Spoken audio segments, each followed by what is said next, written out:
Hello students. आज का जो टॉपिक है चट्टान, शैल या रॉक्स, ये BA part first paper first physical geography का एक बहुत ही महत्वपूर्ण टॉपिक है। इसके अलावा इसमें से competitive exams like RAS, pre, college lecturer, school lecturer में भी क्वेश्चंस पूछे जाते हैं। तो सबसे पहले हम चट्टान और शैल के बारे में पढ़ेंगे और इसमें पार्ट 1 के अंदर मैंने केवल आग्नेय चट्टानों को कवर किया है और पार्ट 2 के अंदर सेडिमेंट्री और मेटामॉर्फिक रॉक्स को कवर करेंगे, क्योंकि ये टॉपिक काफ़ी लेंदी है, इसलिए इसको समझाने के हिसाब से मैंने पार्ट 2 भागों में इसको विभाजित किया है। तो पार्ट 1 शैल या रॉक्स। चट्टान की रचना खनिज पदार्थों से मिलकर होती है। प्रत्येक शैल में एक से अधिक खनिजों का मिश्रण रहता है। आर्थर होम्स के अनुसार शैलों का अधिकांश भाग खनिजों का सम्मिश्रण होता है। पपड़ी या ऊपरी परत के अनेक तत्व कई रूपों में एकत्रित तथा संगठित होकर शैलों का निर्माण करते हैं। शैलों की रचना लगभग 2000 खनिजों से हुई है, लेकिन इनमें से केवल 6 खनिज महत्वपूर्ण हैं। इनमें 6 खनिजों के अंदर सबसे ज़्यादा फेल्सपार, क्वार्ट्ज, पायरोक्सीज, एम्फीबॉल्स, माइका या अभ्रक और ओलिविन, ये जो 6 मुख्य खनिज हैं जो कि इन चट्टानों के अंदर मुख्यतः पाए जाते हैं। तो विद्वान लोबॉक के अनुसार शैल अपने पर्यावरण का प्रतिफल होती है, यानी कि जहाँ पर ये चट्टान पाई जाती है वहाँ के पर्यावरण के द्वारा इसका कंपोजिशन निर्धारित होता है। जब पर्यावरण विशेष बदलता है तो शैल भी बदल जाती है। तो इसमें इंग्लिश में ये जो सेइंग लोबॉक ने की है, a rock should be conceived as a product of its environment. It's a product of its environment. When environment is changed, the rock changes. तो environment के हिसाब से इसका पर्यावरण इसका चट्टानों का रूप भी बदलता है। ये बात महत्वपूर्ण है। साधारण रूप से शैलों की रचना 2 रूप में होती है, या तो पपड़ी या भूपृष्ठ के ऊपरी भाग पर या भूपृष्ठ के नीचे। चट्टान 2 रूप में पाई जाती है, धरातल के ऊपर या धरातल के नीचे। सामान्य रूप में भूपृष्ठ के नीचे बनी शैल आग्नेय होती है तथा ऊपर निर्मित शैल अवसादी शैल कही जाती है। इन 2 शैलों के स्थान परिवर्तन के समय उनमें परिवर्तन हो जाता है। इस तरह से परिवर्तित या रूपांतरित शैल होती है। तो इससे यानी कि पृथ्वी के आंतरिक भाग में आग्नेय शैल और ऊपरी भाग में अवसादी शैल पाई जाती है, और इन 2 शैलों के स्थान परिवर्तन के समय उनमें परिवर्तन हो जाता है, और इस परिवर्तन के बाद में परिवर्तित शैल या रूपांतरित शैल का निर्माण होता है। तो ये एक तरह से चक्रीय अवस्था है, साइकिल है। साइकिल, रॉक साइकिल कहते हैं इसको। इसमें सबसे पहले आग्नेय चट्टानें यानी कि इग्नियस रॉक्स, जो कि पृथ्वी के आंतरिक भाग में पाई जाती है मुख्यतः, और इसके बाद में और पृथ्वी की सतह के ऊपर सेडिमेंट्री रॉक्स।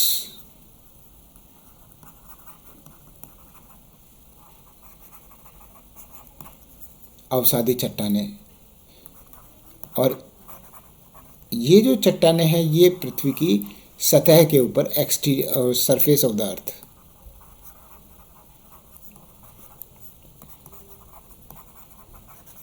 तो ये जो 2 चट्टानें हो गई, पहली इग्नियस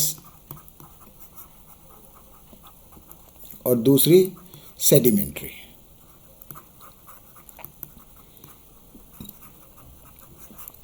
इन दोनों के अंदर रूप परिवर्तन होता है। इन दोनों में स्थान परिवर्तन या रूप परिवर्तन टेम्परेचर और प्रेशर की वजह से, ऊपर का तापमान या दबाव की वजह से, टेम्परेचर और प्रेशर यानी तापमान और दबाव की वजह से जब इसका रूप चेंज हो जाता है फॉर्मेशन, तो वो मेटामॉर्फिक रॉक होती है। मेटामॉर्फिक रॉक होती है यानी कि कायांतरित, उसकी काया में या उसके रूप में परिवर्तन हो जाता है। तो ये जो जहाँ तक शैलों की उत्पत्ति का सवाल है, रूपांतरित तथा अवसादी चट्टानें प्रत्यक्ष या अप्रत्यक्ष रूप में आग्नेय शैल से ही निर्मित होती हैं। आग्नेय शैल जो है, ये देखिए, अब आग्नेय शैल है, ये अग्नि से बना है ये शब्द, यानी कि इग्निस से। ये आगे जब आग्नेय शैल करेंगे तब अपन करेंगे। सर्वप्रथम पृथ्वी के तरल अवस्था के बाद पिंगले पदार्थों के ठोस होने के कारण आग्नेय शैल का निर्माण हुआ है। पुनः अपर्दन के विभिन्न साधनों ने आग्नेय शैल के अपर्दित पदार्थ को अन्यत्र जमा करना प्रारंभ कर दिया है। परिणाम स्वरूप संगठन के कारण अवसादी शैलों का निर्माण हुआ। आगे चलकर गतिक और तापीय परिवर्तन, गतिक एवं तापीय परिवर्तनों के कारण आग्नेय और तथा अवसादी शैलों का रूप बदल गया, जिससे तीसरे प्रकार की शैल यानी कि रूपांतरित या कायांतरित शैल का निर्माण हुआ। तो सबसे पहले आग्नेय शैल और अवसादी शैल, और इसके बाद में तीसरी है कायांतरित या रूपांतरित शैल।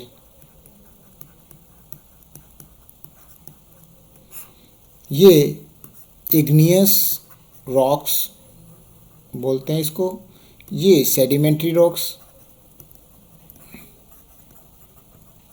और ये मेटामॉर्फिक।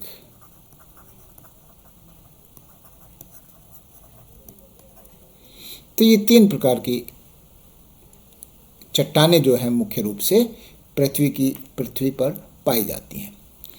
तो चट्टानों का अब सबसे पहले वर्गीकरण करेंगे।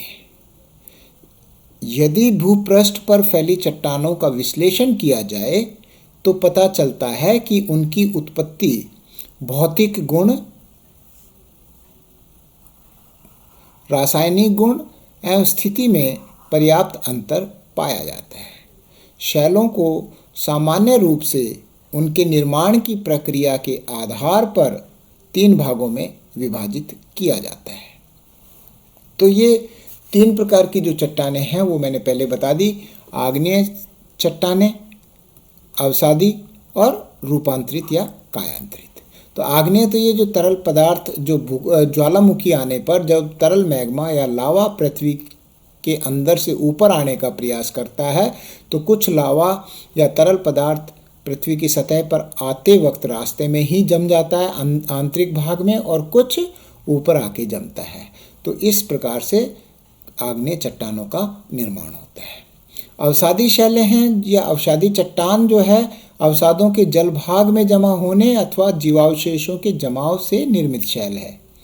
और रूपांतरित, जब इन दोनों या दाब और ताप के कारण आग्नेय और अवसादी शैलों का रूप परिवर्तित हो जाए तो वो रूपांतरित या कायांतरित चट्टान होगी।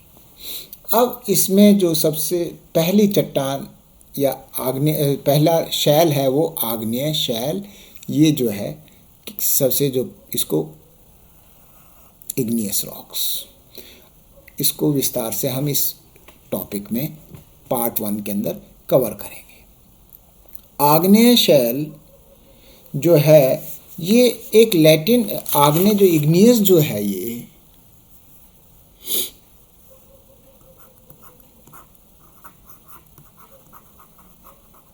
इग्नियस जो शब्द है वो इग्निस से निकला है। ये लैटिन शब्द है इग्निस, ये लैटिन शब्द है, लैटिन वर्ड है इग्निस, और इसका मतलब होता है फायर, यानी कि अग्नि।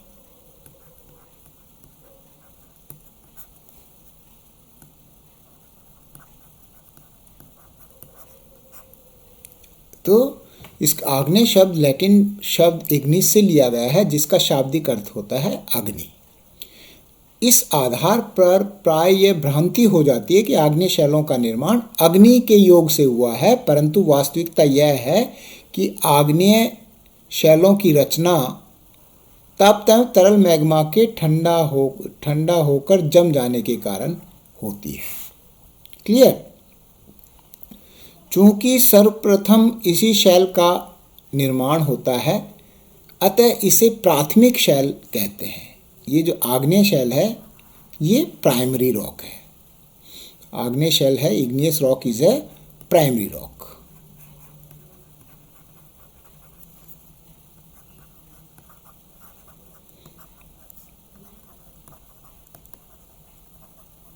ये एक प्राइमरी रॉक है। क्यों? क्योंकि सर्वप्रथम पृथ्वी के आंतरिक भाग में सबसे पहले इग्नियस रॉक का निर्माण हुआ।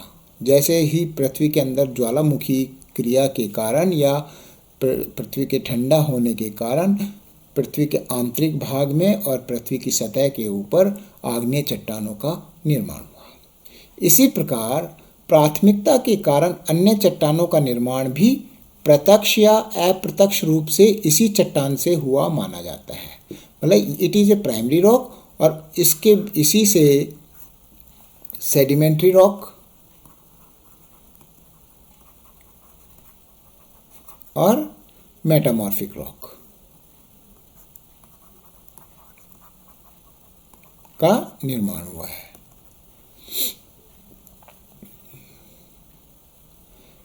आग्नेय शैल का निर्माण पृथ्वी के भूगर्भिक इतिहास के हर काल में होता रहा है तथा वर्तमान समय में भी इसका निर्माण हो रहा है। ज्वालामुखी उद्गार के समय गर्म एवं तरल लावा पृथ्वी के अंदर तथा बाहर जमकर आग्नेय शैल का रूप ले लेता है।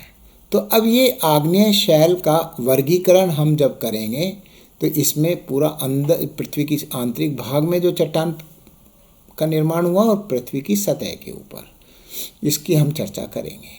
आग्नेय शैलों का वर्गीकरण। आग्नेय चट्टानों के प्रकार में पर्याप्त अंतर पाया जाता है। खनिजों की रचना, रंग, कणों की बनावट तथा आकार एवं विभिन्न आग्नेय चट्टानों की उत्पत्ति की प्रक्रिया में पर्याप्त भिन्नता पाई जाती है। इस आधार पर आग्नेय शैलों को 4 प्रकारों में विभाजित किया जा सकता है। पहला है उत्पत्ति की प्रक्रिया के अकॉर्डिंग, यानी कि according to the mode of occurrence, जिसमें अंतर्निर्मित आग्नेय चट्टानें जो कि पृथ्वी के आंतरिक भाग में, उसमें पातालीय और मध्यवर्ती आग्नेय चट्टानें, बाह्य निर्मित आग्नेय शैल यानी कि पृथ्वी की सतह के ऊपर। तो ये और रासायनिक संरचना के आधार पर अम्लीय प्रधान आग्नेय शैल और बेसिक आग्नेय चट्टान। सबसे पहले उत्पत्ति की प्रक्रिया के आधार पर चट्टानों का वर्गीकरण जब हम करेंगे तो उसमें उत्पत्ति के आधार पर अंतःनिर्मित आग्नेय शैल और बाह्य निर्मित आग्नेय शैल। तो इसमें अंतःनिर्मित आग्नेय शैल जो है ये पृथ्वी के आंतरिक भाग में, जब ज्वालामुखी आएगा तो आंतरिक भाग में आएगा, उससे तरल पदार्थ या मैग्मा, जिसको मोल्टन मैग्मा बोलते हैं, तरल दलदलीय जो पदार्थ होता है, वो जब ऊपर आने का प्रयास करता है। मैं इसको डायग्राम के द्वारा समझाने का प्रयास करता हूँ। सपोज ये तो पृथ्वी की सतह है, पृथ्वी की सतह, पृथ्वी की सतह। देखिए ज्वालामुखी सपोज ये यहाँ पर आया, यहाँ से जब तरल पदार्थ है वो जब ऊपर की ओर आता है तो कुछ तो हिस्सा यहाँ पर यहाँ जम जाता है, ठीक है। और जब ये ऊपर की ओर आने का प्रयास करता है यहाँ पर, तो इसमें जहाँ भी दरार मिलेंगी, जहाँ भी इसमें दरार पाई जाएंगी, कुछ जैसे कुछ तो हिस्सा ये मान लो ये यहाँ दरार है, इसमें से कुछ जहाँ भी दरार मिलेंगी, सपोज ये दरार है तो उसके अंदर से ये तरल पदार्थ ऊपर की ओर जहाँ जहाँ भी इसको रास्ता मिलेगा ऊपर की ओर जाने का प्रयास करेगा। इसी प्रकार से ये जैसे जहाँ भी रास्ता मिलेगा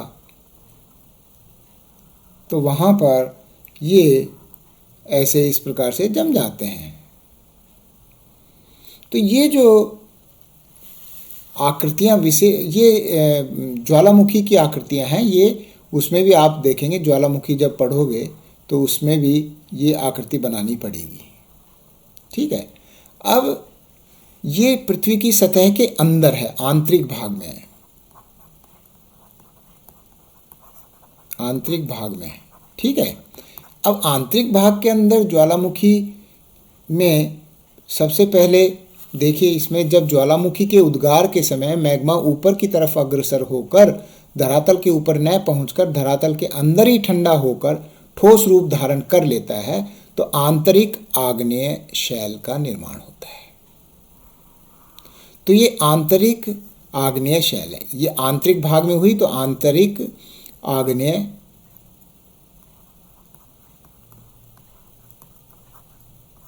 शैल का निर्माण होता है।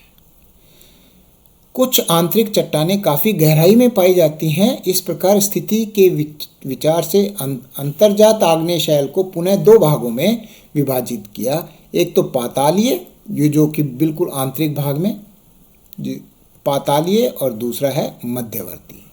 तो बिल्कुल आंतरिक भाग में ये जो पातालीय है, इसको ये जो पातालीय है इसको बैथोलिथ बोलते हैं।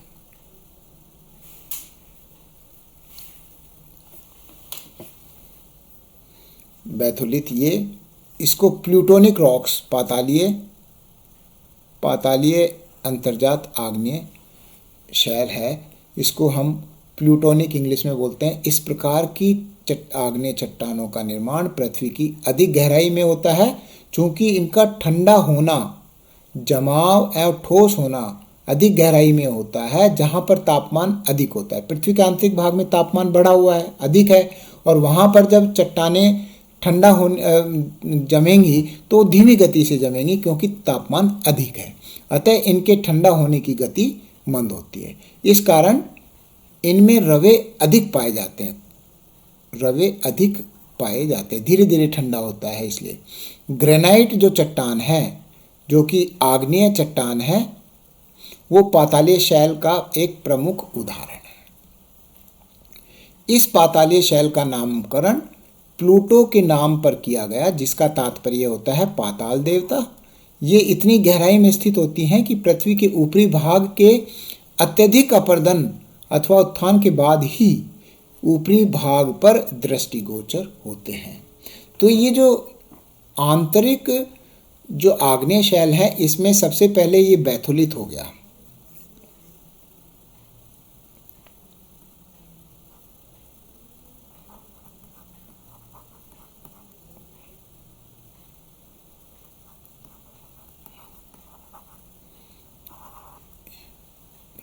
बैथोलिथ हो गया अलग अलग रूप में, जैसे ये है, इसको सील बोलते हैं, ये डाइक हो गया,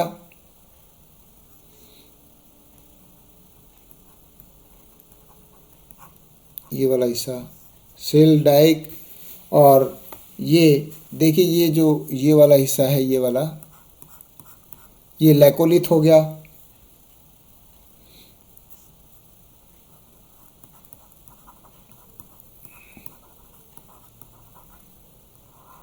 इस प्रकार से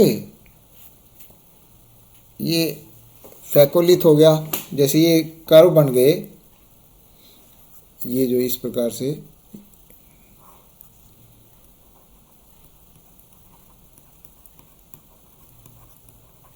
फैकोलिथ हो गया। तो ये पृथ्वी के आंतरिक भाग की आग्नेय शैलें हैं, ये जिनका इस प्रकार से। अब इसके ऊपर जब ये पृथ्वी की सतह, ये देखिए, अब मध्यवर्ती अंतर्जात आग्नेय शैल कौन सी होगी? पातालीय तो ये होगी बैथोलिथ, और मध्यवर्ती में सील हो गया, डाइक हो गया, फैकोलिथ, लैकोलिथ, ये कुछ नाम इसमें मध्यवर्ती अंतर्जात आग्नेय शैल है, जिसको हाइपैबिसल इग्नियस रॉक्स बोलते हैं। जब ज्वालामुखी के उद्गार के समय गर्म तथा तरल मैग्मा ऊपर उठता है, परंतु धरातलीय अवरोध के कारण दरारों, छिद्रों एवं नली में ही जमकर ठोस रूप धारण कर लेता है, तो इस प्रकार की शैलों का निर्माण होता है। ये मध्यवर्ती इसलिए कही जाती हैं कि इनका निर्माण धरातल की सतह के नीचे होता है। अपरदन के बाद ये चट्टानें धरातल पर विभिन्न रूपों में प्रकट होती हैं। इनमें प्रमुख है बैथोलिथ, फैकोलिथ, लोपोलिथ, डाइक, सिल और नैक। ये सब आग्नेय शैल के रूप हैं। ये आग्नेय शैल के रूप हैं, ना कि प्रकार। तो अब इसमें आगे हम जब चलते हैं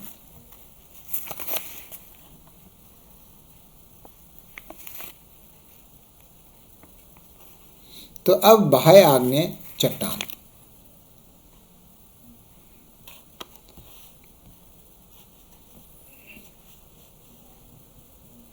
इसमें जब अब ये बाह्य आग्नेय चट्टान कौन सी है? जब ये ऊपर भूकंप, ज्वालामुखी के बाद में जब ये यहाँ पर और यूँ पृथ्वी की सतह के ऊपर जम जाती हैं, तो ये जम जाती हैं। वैसे ज्वालामुखी के टाइम पे तुम पढ़ोगे कि ये इसको क्रेटर बोलते हैं, इस यहाँ झील बन जाती है। ये तो वैसे ही बता रहा हूँ जीके के पार्ट से, बाकी ये जब ज्वालामुखी का टॉपिक आएगा, जब अपन डिस्कस करेंगे। तो ये जो चट्टान है, ये पृथ्वी की सतह के ऊपर, अब पृथ्वी की सतह के ऊपर तापमान इतना अधिक नहीं होता, जैसा आंतरिक भाग में तापमान ज़्यादा होता है, ऊपर इतना नहीं होता। तो यहाँ पर जो तरल पदार्थ या तरल मैग्मा है वो जल्दी जम जाता है। तो इसलिए यहाँ की जो ऊपर की चट्टान है, उसके रवे जो है वो ज़्यादा बारीक नहीं होंगे, मोटे होंगे। जब तरल एवं तप्त मैग्मा या लावा पदार्थ धरातल के ऊपर आकर जम जाता है तथा ठोस होकर चट्टान का रूप धारण करता है, तो इस प्रकार की शैल को बाह्य या एक्सट्रूसिव इग्नियस रॉक्स बोलेंगे। प्राय ज्वालामुखी के धरातलीय उद्गार के समय लावा का अत्यधिक भाग धरातल के ऊपर एक विस्तृत भाग पर फैलकर जम जाता है। इस प्रकार से निर्मित शैल को ज्वालामुखी शैल भी, यानी कि वॉल्केनिक रॉक भी बोलते हैं।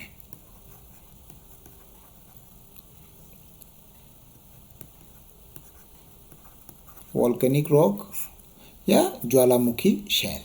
चूंकि बाहर आने के बाद लावा शीघ्र जम जाता है। क्यों? क्योंकि तापमान इतना अधिक नहीं होता। लावा की अपेक्षा आसपास के वातावरण का तापक्रम बहुत कम होता है, अतः रवों की बनावट पूर्ण नहीं हो पाती है। यही कारण है कि इस प्रकार की शैल में या तो रवे मिलते ही नहीं, और मिलते भी हैं तो काफ़ी बारीक होते हैं। यानी पृथ्वी के आंतरिक भाग में तापमान अधिक है तो वो धीमी गति से जो पदार्थ है वो जमता है, तो रवे मोटे होते हैं और यहाँ पर काफ़ी बारीक या ना के बराबर मिलते हैं। बेसाल्ट चट्टान इस प्रकार की शैलों का प्रमुख उदाहरण है। इसके अलावा बेसाल्ट के अलावा, अब ये आपसे पूछ सकते हैं कि वाह्य आग्नेय चट्टान का कोई उदाहरण पेश कीजिए, तो बेसाल्ट चट्टान हो गई, गैब्रो हो गई, और आसिडियन नामक आग्नेय शैल भी इसी श्रेणी में आती है।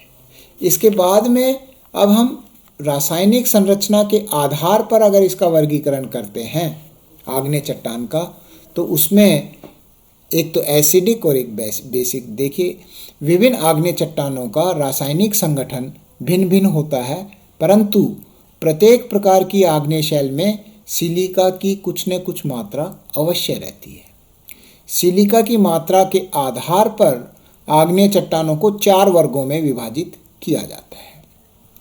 पहला है एसिडिक या अम्ल प्रधान शैल। इसमें जब आग्नेय चट्टानों में सिलिका की मात्रा 65 से 85% तक होती है, सिलिका की मात्रा, तो उसे अम्ल प्रधान आग्नेय शैल कहते हैं। इनका औसत घनत्व 2.75 से 2.8 होता है।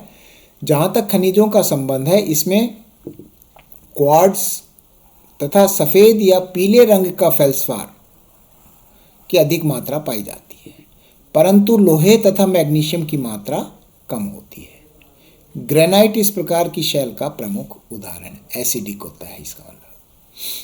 उसके बाद में बेसिक आग्नेय शैल।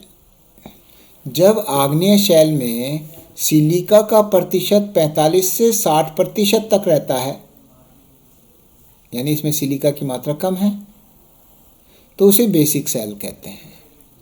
इनका औसत घनत्व 2.8 से 3 तक रहता है। बेसिक चट्टानों में फेरोमैग्नीशियम की प्रधानता होती है, यानी फेरो मतलब फेरस से लोहा और मैग्नीशियम, तथा फेल्सपार की कमी होती है। लोहे की अधिकता से इन चट्टानों का रंग गहरा होता है। इसमें कण बारीक होते हैं, जैसे बेसाल्ट, गैब्रो और डोलेराइट। तीसरे प्रकार की है मध्यवर्ती शैल। जब आग्नेय शैल में सिलिका की मात्रा एसिड और बेसिक चट्टानों के बीच की होती है, तो चट्टान को मध्यवर्ती आग्नेय शैल कहते हैं। इनका घनत्व 2.75 से 2.8 होता है, तथा प्रमुख उदाहरण क्या है, डायराइट और एंडेसाइट।